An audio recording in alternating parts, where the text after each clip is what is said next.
Hi guys, ಎಲ್ರಿಗೂ ನಮಸ್ಕಾರ. Welcome back to Akshata Kannada vlog. ಚಳಿಗಾಲದಲ್ಲಿ ಒಂದಲ್ಲ ಒಂದು ರೀತಿಯಲ್ಲಿ ಆರೋಗ್ಯದಲ್ಲಿ ಏರುಪೇರಾಗ್ತಾ ಇರುತ್ತೆ ಅಲ್ವಾ?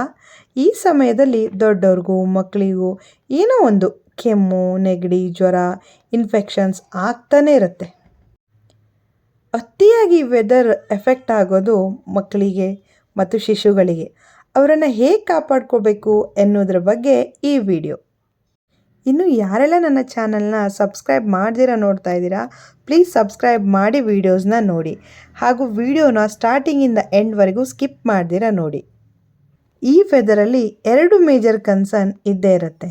ಒಂದು ಸ್ಕಿನ್. ಈ ಟೈಮಲ್ಲಿ ಸ್ಕಿನ್ ಡ್ರೈ ಆಗೋದು, ಸಿಪ್ಪೆ ಬಿಟ್ಕೊಡೋದು, ಇದರಿಂದ ಸ್ಕಿನ್ ಅಲರ್ಜೀಸ್ ಥರ ಆಗೋದು ಸರ್ವೇ ಸಾಮಾನ್ಯ. ಎಲ್ಲದಕ್ಕಿಂತ ಮೊದಲು ಮಸಾಜ್.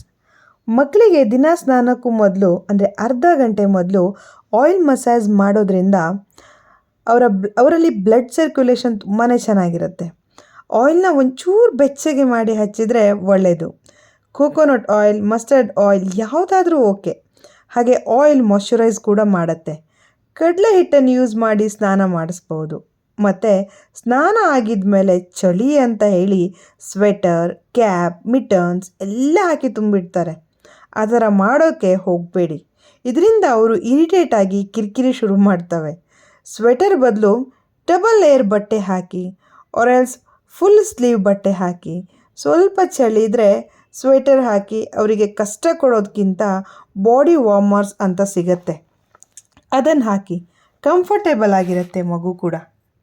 ಮಕ್ಕಳಿಗೆ ತೀರಾ ಚಳಿ ಆಗ್ತಾ ಇದೆ ಅನ್ನೋದು ಹೆಂಗೆ ಗೊತ್ತಾಗತ್ತೆ ಅಂತ ಅಂದರೆ, ಮಕ್ಕಳ ಹಸ್ತ, ಪಾದ, ಕಿವಿಯನ್ನು ಮುಟ್ಟಿ ನೋಡಿದರೆ ಅದು ತಣ್ಣಗೆ ಇದ್ದರೆ ಮಗುಗೆ ಚಳಿ ಆಗ್ತಾಯಿದೆ ಅಂತ ಅರ್ಥ.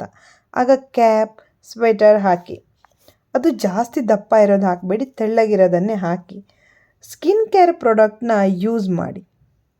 ಆದಷ್ಟು ಕಡಿಮೆ ಕೆಮಿಕಲ್ ಇರೋ ಪ್ರಾಡಕ್ಟ್ನ ಯೂಸ್ ಮಾಡಿ. ಇವಾಗೆಲ್ಲ ಕೆಮಿಕಲ್ ತುಂಬಿರೋ ಪ್ರಾಡಕ್ಟ್ಸೇ ಜಾಸ್ತಿ ಆಗಿದೆ.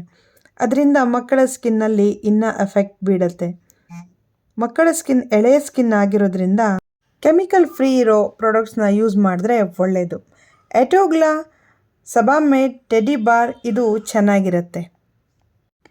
ಸ್ವಲ್ಪ ಬೆಚ್ಚಗಿನ ಆಹಾರವನ್ನು ಸೇವನೆ ಮಾಡಲು ಕೊಡಿ. ಹಾಲು ಕೂಡ ಅಷ್ಟೇ, ಸ್ವಲ್ಪ ಬೆಚ್ಚಗೇ ಇರಲಿ. ಹಾಗೆ ಕೊನೆಯದಾಗಿ ಸಂಜೆ ಹೊತ್ತಲ್ಲಿ ತಣ್ಣಗಿನ ಗಾಳಿ ಬೀಸ್ತಾ ಇರೋದ್ರಿಂದ ಮನೆಯ ಕಿಟಕಿ ಬಾಗಿಲನ್ನು ಆದಷ್ಟು ಮುಚ್ಚೆ ಇಡಿ. ಈ ವಿಡಿಯೋ ಏನಾದರೂ ಇಷ್ಟ ಆಗಿದ್ದರೆ ಪ್ಲೀಸ್ ವಿಡಿಯೋಗೊಂದು ಲೈಕ್ ಮಾಡಿ, ಶೇರ್ ಮಾಡಿ, ಕಮೆಂಟ್ ಮಾಡಿ. Thank you so much.